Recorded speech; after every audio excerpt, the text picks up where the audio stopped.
मग आता आपलं काय चाललंय?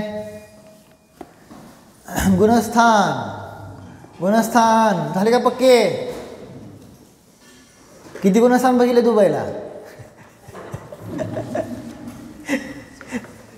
काय करायचं? गुणस्थान चिंतन करताय का नाही? कितीतरी जीवांना कितीतरी प्रकारे. काल असंच वाचलं होतं, मोक्षमार्ग प्रकाशकमध्ये आलं होतं की ह्या जीवाची कशी परिणती असू शकते की जो पहिल्या गुणस्थानात आहे, कळलं का नाही, तो चढून चढून पुढं 11व्या गुणस्थानापर्यंत जाऊ शकतो, आणि जो 11व्यात गेलेला आहे तो पहिल्याही येऊ शकतो. विचार करा तुम्ही काय त्याची परिणती असेल. आहे ना, 11व्यात गेलेला किती फास्ट आहे ना, झट झट झट झट झट झट झट करून पहिल्यात सुद्धा येऊ शकतो. आहे ना, इतकी सगळी त्याची काय आहे परिणती बदलू शकते. आहे ना, मग कोण्या जीवाचं कधी काय होईल सांगता येत नाही. समजतंय का नाही? हे गुणस्थान समजून फायदा. चिंतन करा, चिंतनच करत नाही. काल सांगितलं होतं का नाही? काल आपण काय घटवलं होतं? प्राण. आहे ना, आता प्राणावर चिंतन केलं का तुम्ही? केलं का विचारतोय? आणि टाकलं नाही. मग चिंतन करायला पाहिजे का नको? आहे ना, चिंतन आपल्याला महाराजांनी शिकवलेलं आहे. हे प्राण अधिकार समजून आपल्या जीवनात काय फायदा होतो. प्राण सांगितलं ना, चैतन्य हे माझे प्राण आहे. आणि मग तिथं व्यवहाराने पण 10 प्राण सांगितले. 10 प्राण कुठले? विसरू नका. 5 इंद्रिय, 3 बल, आयु, श्वासोच्छ्वास. सोपं आहे ना, काय अवघड आहे? हे 10 प्राण आहेत का नाही? मग हे कोणी म्हणेल चैतन्य प्राण कळलं बस की, कशाला ते 10 प्राण कळायला पाहिजेत? तर असा म्हणणाऱ्या जीवाला सांगितलं, हिथं कळतं तुम्हाला व्यवहार न्यायाचं, निश्चय न्यायाचं महत्त्व. कळालं का? जोपर्यंत तुम्ही हे जाणूत नाही 10 प्राण काय असतात, कोणत्या जीवाला किती प्राण असतात, तर त्यानुसार तुम्ही हिंसेचा विवेक उत्पन्न करू शकणार नाही. मग व्यवहार न्यायाने त्याचा, नाही तर तुम्ही म्हणाल हे जीव मरतच नाही, हिंसा करणार आणि निश्चयाभासी होऊन म्हणणार हे जीव मरतच नाही. तिथं सांगितलं व्यवहार न्यायाने जे त्याचे तो 10 प्राणधारी आहे त्याचा तो काय केलेला आहे? घात केलेला आहे. समयसारमध्ये खरंच कुंदकुंदाचार्यांनी इतकं सुंदर घेतलेलं आहे ना, तुम्ही जर वाचलं ना, व्यवहार न्याय आणि निश्चयने दोन्ही घटवलेले आहेत. कोण करता आहे कशाचा? ज्ञानी आपल्या रागादी अध्यवसानाचा करता नाही. ज्ञानी करतच नाही ना ते, पण अज्ञानी त्याचा करता कसा आहे हे कुंदकुंदाचार्यांनी इतकं सुंदर घटवलेलं आहे. फक्त मी कधी जमलं तर तुम्ही आता ह्या अष्टमी चतुर्दशी असते का नाही, तेव्हा असं टार्गेट करा आणि मी अख्खं फक्त 415 गाथेचा अर्थ वाचतो. फक्त कुंदकुंदाचार्य वाचा. काय म्हणलं, कळलं का? गाथेचा अर्थ मग कळेल त्यांना काय म्हणायचं आणि काय नाही म्हणायचं ते. नाही ना, मी वाचलंय म्हणून तुम्हाला सांगतोय. आता ते घटवण्यास वेळेचा अभाव आहे, कारण मला ॲक्च्युली 10 प्राण घटवायचे ते. आहे ना, तर काय सांगत होतो की अशा प्रकारे तिथं सांगितलं काय आहे की व्यवहाराने हे मान्य करा, नाहीतर हिंसा करून म्हणतोय काय मी कुठं त्याला मारलं. चैतन्य प्राणाचा कधी नाश होतो का? असा उलटा म्हणला तर त्याला सांगितलं की ज्या न्यायाने ज्या विकल्पाच्या भूमिकेमध्ये तुझ्याकडनं हिंसा झाली त्यामध्ये सांगितलं काय झालेलं आहे, त्या जीवाचा तेवढ्या प्राणांचा काय झालेला आहे? घात झालेला आहे. म्हणून हे व्यवहार नाही समजला तर तिथं सांगितलं काय निरर्गल प्रवृत्ती उत्पन्न होत नाही. कळलं का नाही? मग हे दोन्ही महत्वाचं आहे. कळ, भावप्राण आणि द्रव्यप्राण दोन्ही समजणं गरजेचं आहे. मग कधी काय बघायचं? ज्या जीवाला आत्म्याचं श्रद्धान करायचं तेव्हा स्वतःकडे बघायचं, तेव्हा भावप्राण बघायचं. कळलं का नाही? आणि जेव्हा दुसऱ्या जीवांकडे बघताय तेव्हा ते द्रव्यप्राण पहा की त्यांना तेवढे द्रव्यप्राण आहे, त्या जीवां तेवढ्या प्राणांचा काय होतो? घात. आणि जेवढ्या प्राणांचा घात तेवढा हिंसा जास्त तेवढं पाप जास्त. काल घटवलं का नाही? कळलं का नाही? म्हणून तिथं सांगितलं श्रावकाला त्रस जीवांचा त्याग करा, त्रस जीवांची जिथं जिथं हिंसा होते त्याच्यापासून दूर राहावा. कळलं का नाही? अजून काय फायदा होतो? आज मी सगळं फोडतो, तुम्ही लिहिला नाही त्यामुळे आता मी नाही थांबत आहे ना. मी म्हणलं तर जरा हे लिहितील करतील पण काय नाही, आता मग सांगून टाकतो आणि मला पुढं जाता येईल. मग हे प्राण समजून काय फायदा होतो? व्यवहार नाही ना, हेच 10 प्राण आहेत. कळलं का? परंतु शास्त्रामध्ये सुद्धा सांगितलेलं आहे की हा जीव काय करतो? धनावर पण आपले प्राण न्योछावर करतो. म्हणून उपचाराने धन देखील 11वं काय झालं? प्राण झालं. मग कोणाचं धन चोरलं म्हणजे तुम्ही त्याचे प्राणहरण केले. उपचाराने 11वं प्राण धन, 11वं प्राण सांगितला धन. उपचाराने आचार्याने लिहिलेलं आहे. 10 प्राण 10च आहेत. कळलं का नाही? परंतु त्याने आपले सगळं कशात ठेवलेलं आहे? धनावर ठेवलेलं आहे. मग त्याच्यावरून मी विचार केला की मग फक्त धनच प्राण आहेत का, असं मी चिंतन केलं. मग आता आपले प्राण कुठे कुठे आहेत सांगा. मग कळेल की नाही बाबा, व्यवहाराने हे माझे प्राण पण नाही आहेत. कळलं का नाही काय म्हणतो तुम्हाला? कुठे कुठे आहेत प्राण आपले सांगा बर. प्राण कशाला म्हणायचं? प्राण प्राण शब्द कशाला म्हणायचं? ज्याला सोडून राहू शकत नाही, ज्याच्या अभावामध्ये आमचं अस्तित्व सुद्धा नष्ट झाल्यासारखं वाटतं, मग अशाला म्हणतात प्राण. मग आता सांगा आपले प्राण कुठे कुठे आहेत? कुठं? अरे वा, हुशार झाले. मोबाईलम वै प्राणाः, धनम वै प्राणाः असा आहे ना तो श्लोक. तसं मोबाईल नसला तर बैचेन होत आहेत, बैचेन समजताय नाही. म्हणून म्हणालो की ते व्यसन लागलेलं आहे. ड्रग्स झाले तो सगळे आहे ना. नाही उघडलं, प्रयत्न करा बर, आज उघडायचंच नाही सोशल मीडिया, आहे का नाही? कसं होतंय बघा बरं तुमचं. काय विचारतोय आहे ना. अर्थात उद्याचा अभ्यास जो दिलाय तो वाचून घ्यायचा. कळलं ना? ते कोण वाचतच नाही, काय करायचं? मी जे ह्याचं 48 भावाचं कोणी वाचलं सांगा बरं, हातवर करा.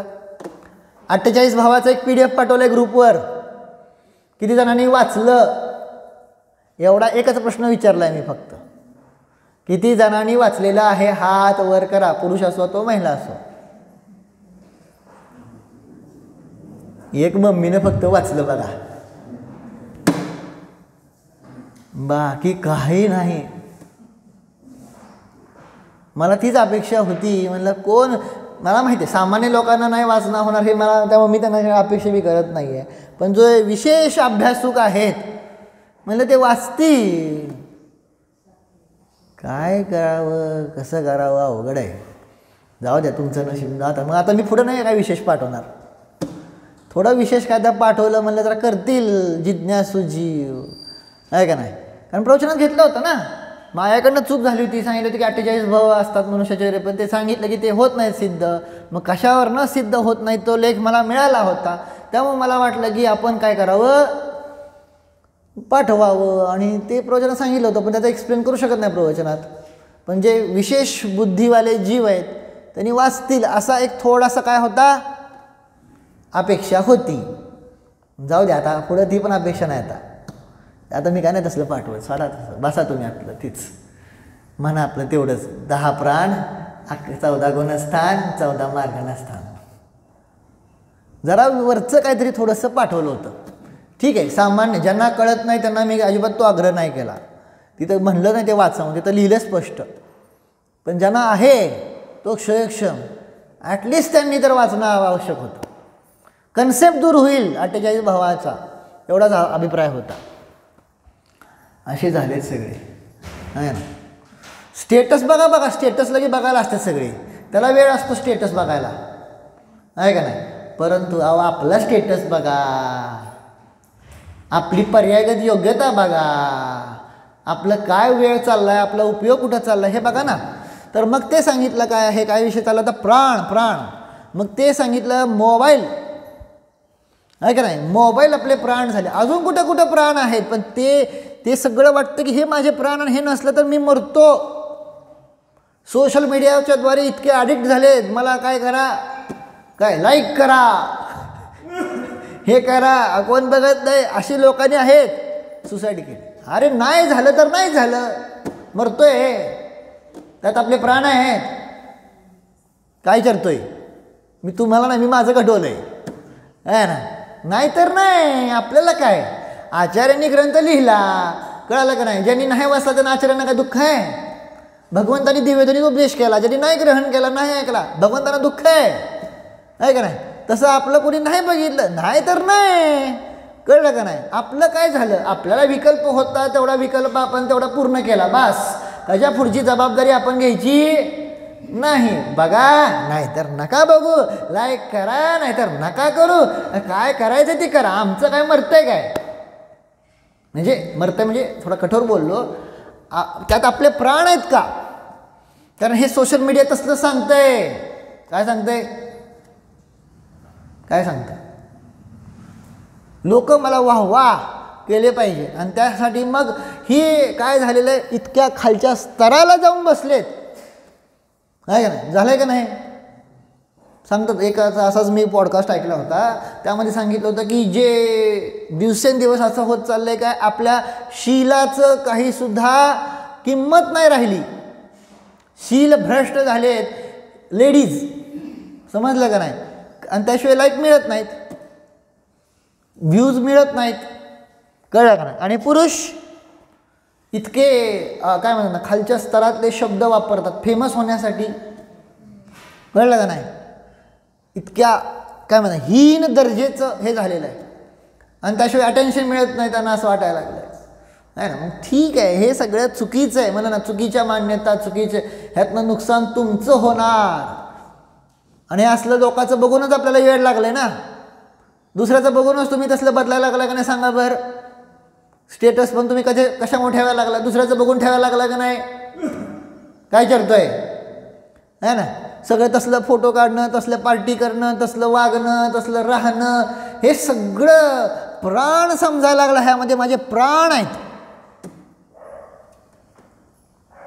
हां, वास्तविक तिथं काही सुद्धा प्राण नाही आहेत. वास्तविक खरं देवशास्त्र गुरूंच्या प्रती तिथं समर्पित भावना व्हायला पाहिजे होती. ज्ञानी जीवाला वाटतं की इथं माझे प्राण आहेत. इथं म्हणजे विकल्पाच्या भूमिकेत. खरं तर चैतन्य हाच माझा प्राण, पण विकल्पाच्या भूमिकेमध्ये काय, कुठं प्राण आहेत, तिथं माझे प्राण आहेत. का नुसतं म्हणायचं. पूजा केली का नाही आपण, वीर सागर नाम, काय वीर सागर नाम हमको वीर सागर नाम, असं केलं का नाही. मग तिथं प्राण आहेत का, तुम्हाला वाटलं का ह्यात माझे प्राण आहेत. विकल्पाच्या भूमिकेमध्ये महाराज म्हणजे त्या व्यक्तिविशेषाबद्दल नाही चाललं. त्यांनी जे सांगितलेलं तत्वज्ञान आहे ते एवढं महान आहे म्हणून ते महाराज महान झाले. प्रभूंनी सांगितलेलं ते तत्वज्ञान एवढं महान आहे म्हणून प्रभू महान झालेत. त्यांच्या व्यक्तिपूजा आपण करतच नाही आहे. जिन धर्मामध्ये व्यक्तिपूजाच मान्य नाही आहे, पण त्या व्यक्तींना महानता का प्राप्त होते, कारण त्यांनी जे सांगितलेला मार्ग आहे, जो गुण त्यांच्यामध्ये आहे, गुण समजता ना, गुण कळलं का नाही, तो अन्य कोणामध्ये सापडून येत नाही, है ना. सत्वमेवासी निर्दोषो, कळलं का नाही. हे प्रभो तुम्हीच निर्दोष महान आहात, कारण तो गुण दुसऱ्या गुणामध्ये नाहीच आहे, अन्य देवामध्ये नाही आहे. कळलं का नाही. तसं वीरसागर महाराज आपण का महान, नुसतं घोषणा दिल्या वीरसागर महाराज की, तो जय बी म्हणत नाही. अशी माणसं बघा आता. का महाराज महान. शुद्ध होम डायरी मिळाली का नाही. किती जणांनी वाचायला सुरुवात केली महाराजांची शुद्ध होम डायरी, किती जणांनी वाचायला सुरुवात केली. चला हात वर करा बरं, पटदिशी वाचायला सुरुवात केली बरं का. 1 2 3 4 5 संपलं. मग कशाला म्हणायचं वीर सागर नाम हमको प्राणों से भी प्यारा है? खोटं चाललंय ना, मायाजारी चालली आहे का नाही? प्राण प्राण समजलं ना, प्राण त्यावरनं घटवायला लागलोय. कळलं का?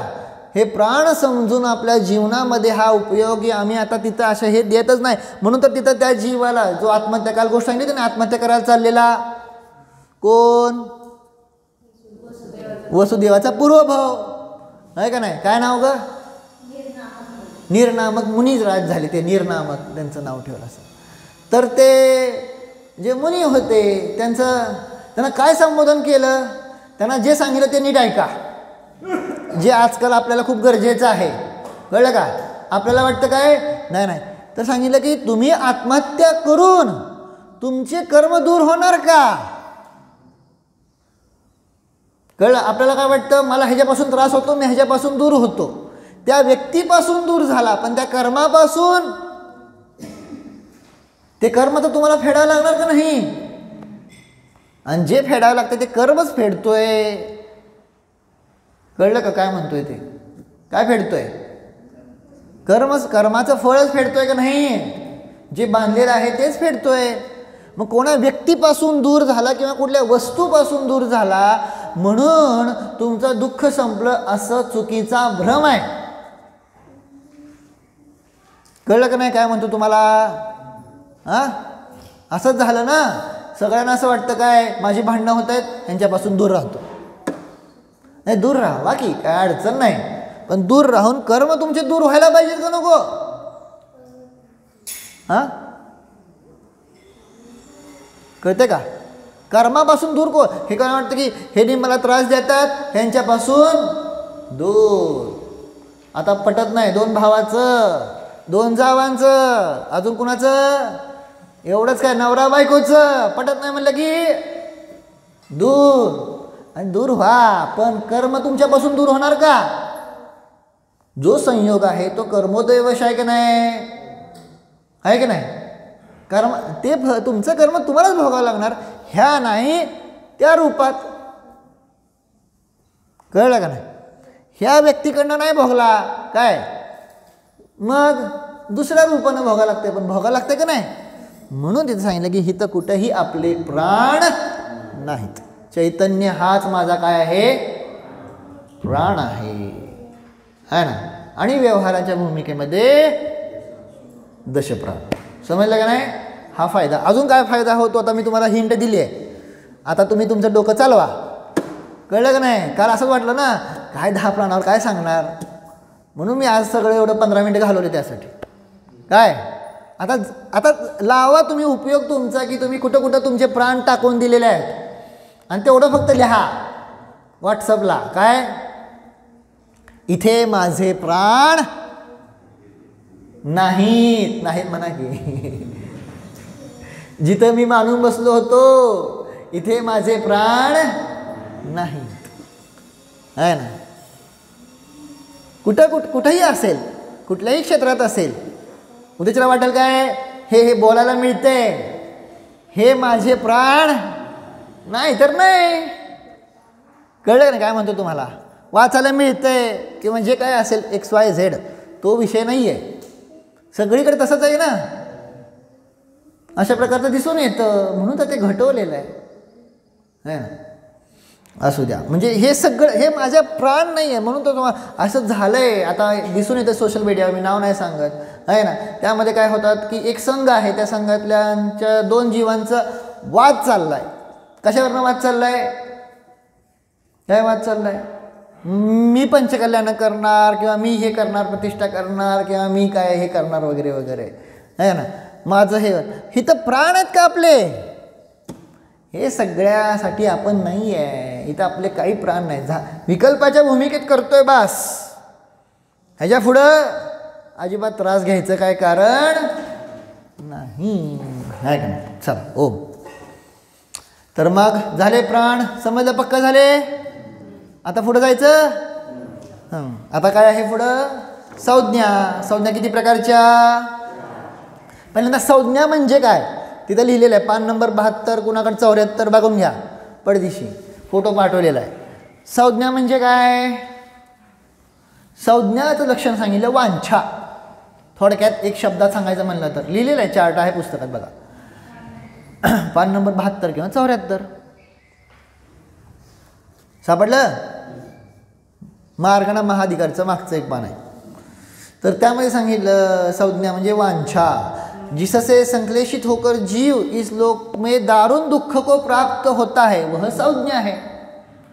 कळलं का नाही? ज्याने संश्लेषित होऊन हा जीव दारुण, दारुण म्हणजे भयानक दुःखाला प्राप्त होतो, त्याचं नाव संज्ञा.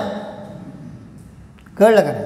आणि दुसरं लक्षण केलं, जिनके सेवन से दोनों ही भावों में दारुण दुःख को प्राप्त होता है, ज्यांचं सेवन केल्याने दोन्ही भावामध्ये दुःखाला प्राप्त होतो त्याचं नाव संज्ञा. असं संस्कृतची 2 प्रकारे व्युत्पत्ती केलेली आहे. कळलं का नाही? चार्ट दिसला का तिथं पुस्तकामध्ये? मी फोटो पाठवला त्यासाठी, अभ्यास करून येत जावा. किती वेळा सांगायचं आता? आहे आपण लहान बालक नाही, आता अभ्यास करून यायचं. संज्ञेचं लक्षण समजलं? काय सांगितलं? ज्यामुळं संश्लेषित होऊन हा जीव भयानक दुःखाला प्राप्त होतो त्याचं नाव काय आहे? संज्ञा. आणि दुसरं लक्षण, ज्याचं सेवन केल्याने हा जीव ह्या भावात आणि पुढील भाव, पूर्व भाव नाही हो, पुढच्या भावात पुढील भावामध्ये काय होतो? दुःखाला प्राप्त होतो, त्याचं नाव आहे संज्ञा. अशा संज्ञेचे 4 भेद. कुठले कुठले? लिहितो फळ्यावर, सोपं आहे ना. संज्ञा कुठल्या कुठल्या? आहार आहे ना, भय, मैथून आणि परिग्रह. कळलं का? आहार, भय, मैथून आणि परिग्रह. सोपं आहे, एकदम सोपं आहे. पाठ करून टाका लगेच. कुठल्या कुठल्या संज्ञा वाचा? ह्या 4 काय आहेत? संज्ञा. कळलं का नाही? मग आहार संज्ञा काय सांगितलेली आहे? आहार संज्ञा आहे ना, खाण्याबद्दलचं सगळं. कळलं का नाही? ती आहार संज्ञा. भय संज्ञा, ज्याच्यामुळे भीती उत्पन्न होते, ती भय संज्ञा. पुढं मैथून है ना, म्हणजे कामासक्त भावना है ना, स्त्री पुरुषांबद्दलची, ती सगळी मैथून संज्ञा. आणि पुढचं काय आहे? परिग्रह संज्ञा, जी 9:30 नंतर जागृत होते. दुकानात जायचं म्हणजे काय? हा, परिग्रह संज्ञा. महिलांना इकडे आहार संज्ञा. स्वयंपाक करायचा म्हणजे काय? हा, कळलं का नाही? मग हे सगळं आपल्या संज्ञा आहेत. ह्या संज्ञेमुळं हा जीव काय होतो? दारुण दुःखाला प्राप्त होतो. दारुण समजतंय? दारुण म्हणजे भयंकर दुःखाला प्राप्त होतो. समजलं का? हे सामान्य सांगितलं, तर विशेष बघा. मग ही आहार संज्ञा उत्पन्न व्हायचं अंतरंग निमित्त कारण काय सांगितलेलं आहे? तर सांगितलं, असाता वेदनीयाचा काय झाला? तीव्र उदय आला किंवा त्याची उदीरणा झाली म्हणजे काय होतं? हे अंतरंग कारण सांगितलं. आता मी इथं नाही लिहित, ते तुम्ही बघून घ्या. फोटो पाठवलेला पण आहे आणि पुस्तकामध्ये असेल तर पुस्तकातनं समोरनं बघून घ्या. असाता वेदनीयाचा काय झाला? तीव्र उदय किंवा उदीरणा, तेव्हा काय होते? आहार संज्ञा. हे अंतरंग कारण आहे. आणि बहिरंग कारण कुठलं? आहार का देखना, खाऊ वाटलं है ना. तुम्ही जर बघितलं का नाही ती गोष्ट, काय बघितली? भजी, लगेच तोंडाला पाणी सुटतंय का नाही? काय? ही आहार संज्ञा आहे. पुढं आहार में उपयोग, आठवण काढली. कशाला आठवण काढली हो?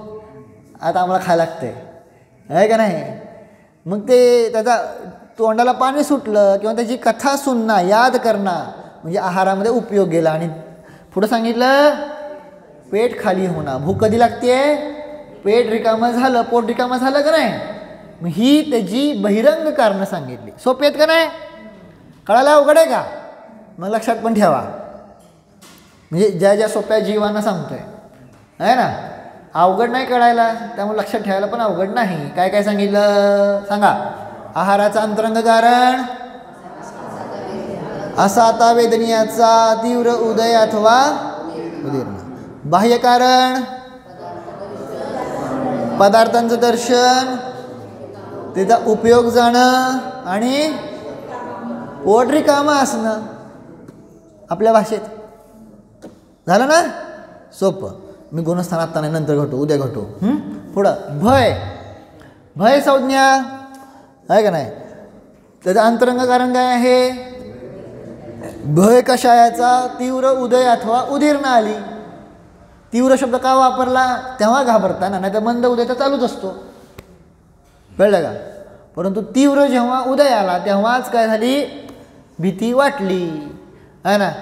आता अचानक घाबरला का नाही, असं झालं का, तिथं भय संज्ञेचा काय झालाय.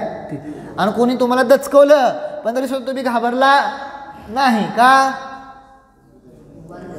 तिथं तीव्र उदय नाहीये, घाबरायचं काय टेन्शन नाही, कळलं का नाही. असं मग भय संज्ञेचा भय कशा सांगितला. बाह्य कारण काय सांगितलेलं आहे, अत्यंत भयानक पदार्थ का देखना. दुसरं उसकी कथा सुनना, पूर्व में देखे पदार्थ का स्मरण करना. काय हॉरर स्टोरी आवडतात ना सगळ्यांना, काय ते सगळं काय आहे, भय संज्ञा आहे. आणि शक्तिहीन होणं, त्या शक्तीने हीन होणं, त्या तिथे भीती उत्पन्न होतेच, कळलं का नाही. ही बहिरंग कारणं सांगितली. सांगा बरं, बोला पण लवकर. अंतरंग कारण भय कशाचं तीव्र उदय किंवा उदीर्ण, आणि बहिरंग कारण हा ना भयानक पदार्थ. नुसतं पदार्थ म्हणू नका, तर भयानक पदार्थांचं दर्शन, त्यांचं ऐकणं, त्यांचं स्मरण करणं, आठवण करणं आहे ना. आणि पुढे सांगितलं, जेव्हा आपण शक्तिहीन होतो तेव्हा भीतीही होतेच त्याविषयी. ठीक आहे ना.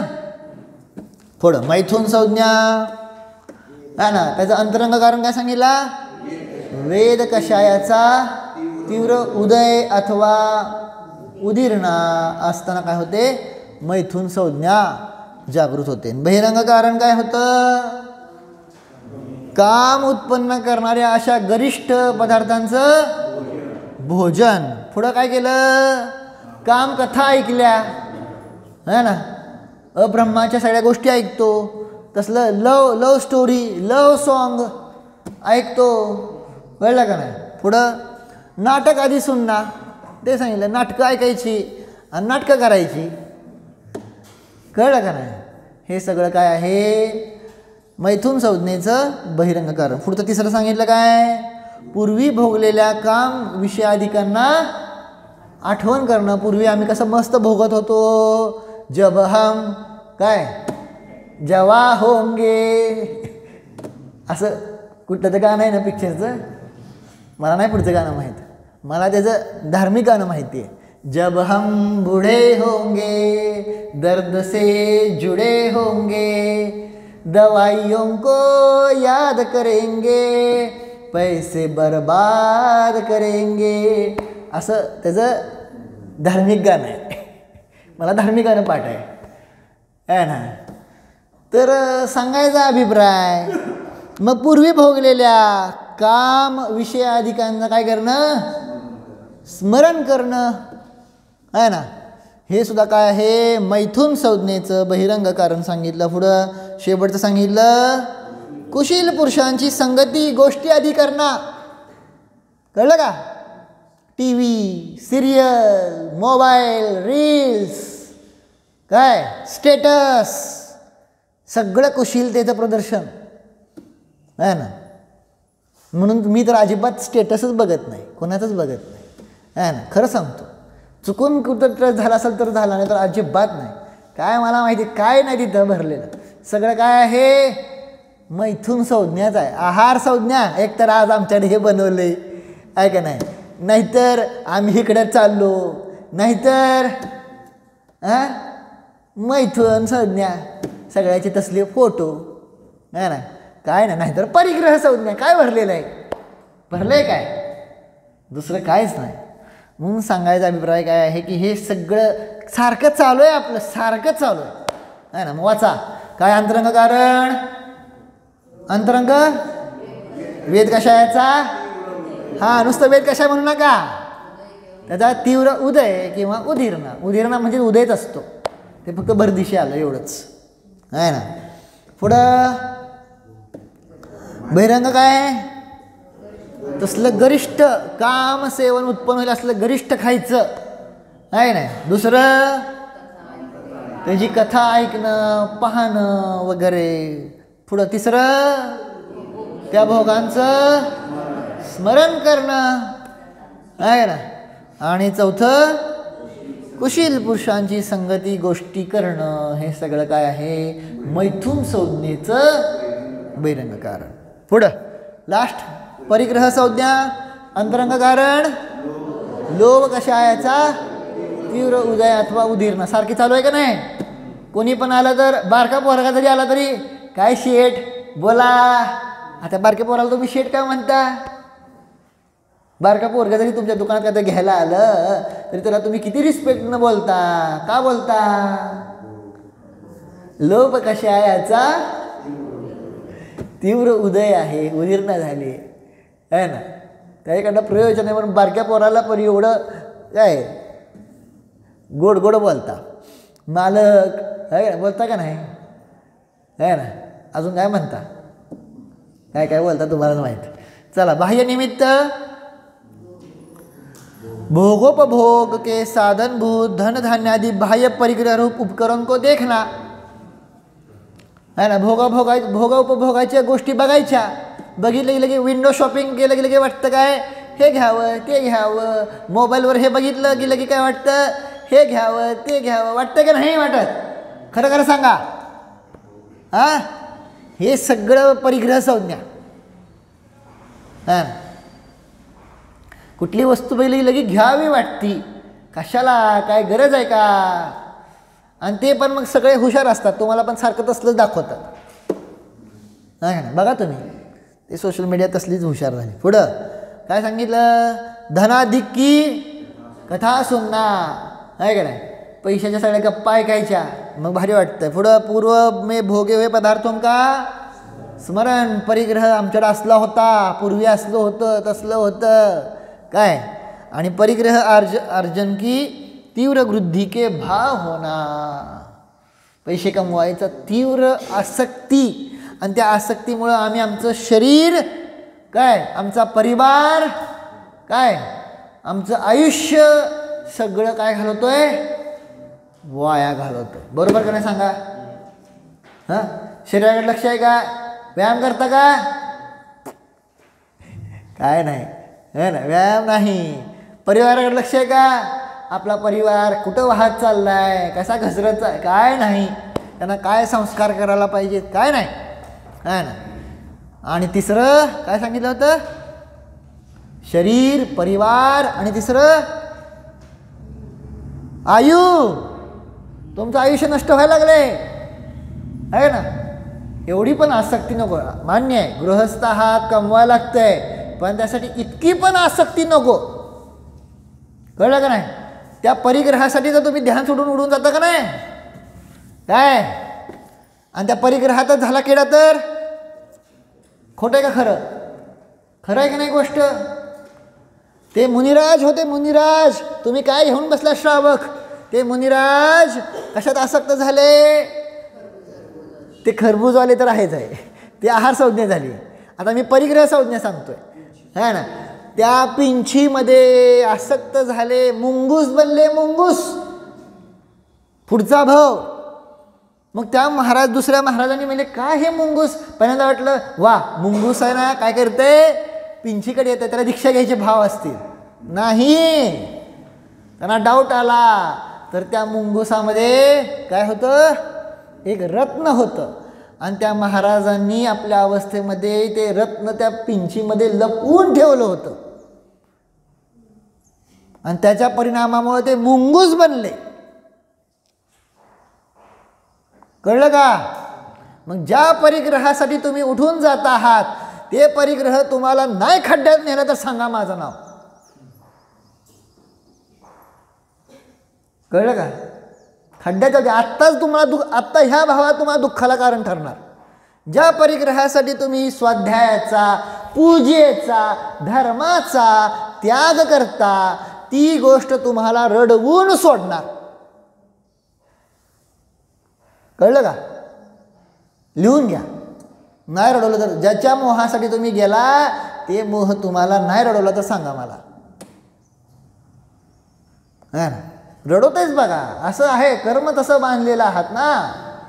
है ना? मी फक्त स्वाध्याय म्हणत नाही, फक्त ध्यान म्हणत नाही, सगळ्याच गोष्टीच्या बाबतीत असू द्या. है ना? इतकं पण नको. हां, जबाबदारी आहे, मान्य आहे. कळलं का नाही? तुम्ही जबाबदारी पूर्ण करा, इथंपर्यंत ठीक आहे. पण त्याच्यासाठी ह्याचं आपलं नुकसान करून घेऊ नका. तुम्ही स्वतःचं नुकसान करून घेऊ नका. आपला स्वाध्याय, आपली पूजा, आपलं ध्यान, आपली साधना, हे सगळं त्यांच्यासाठी इतके पण कर्म बांधू नका. कळलं का? है ना? असं. आणि काय 2 मिनिटानं काय जमीन आसमान एक होत नसतो. 5 मिनिटानं काय होतं सांगा मला पहिल्यांदा. काय होते का? काय नाही, काही सुद्धा होत नसतं. किती पण आबदला आहे ना, तुम्ही जात असताना ट्रॅफिक लागणार, समजा घर जवळ जरी असलं, कळलं का, तरी सुद्धा तिथं तुम्हाला काय करताच येणार नाही. 5 मिनटं कुलूप असलं काय करताय? बसला का नाही घराच्या बाहेर? काय विचारतोय? एक उदाहरण सांगतोय. काय नसतं, शेवटी जे जेव्हा व्हायचंय ते तेव्हा होणार. पण आपला कल्याणाचा मार्ग आपण सोडायचा नाही. कळलं का नाही? नाही तर सीझन आला की तुम्ही गायब होता. है ना? करा की सीझन, करा की दुकानदारी, पण आपला स्वाध्याय. जेवण सोडतो का? नाही ना, तसा स्वाध्याय नाही सोडायचा, ध्यान नाही सोडायचं. कळलं का नाही? चला. ओ डोळे बंद करा. जाणार मी हा चिदानंद आत्मा आहे, माझ्यामध्ये परिग्रह नाही. शरीरच माझे नाही तर शरीराच्या आश्रित कोण माझे.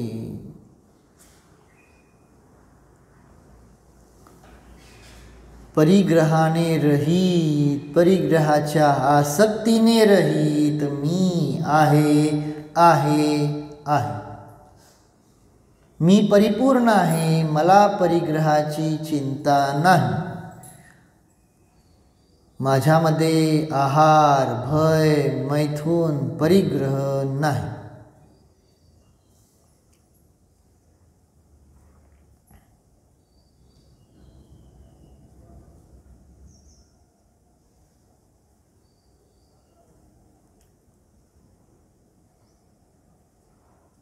परिग्रह रहित परिपूर्ण स्वरूपोऽहम्,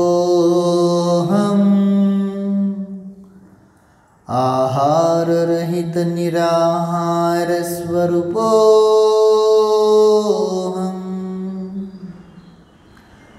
भय रहित निर्भय स्वरूपोऽहम्, मैथुन रहित परम ब्रह्म स्वरूपोऽहम्.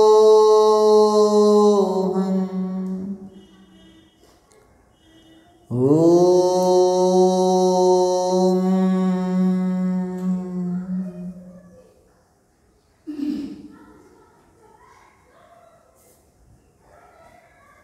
विसर्जन. नमो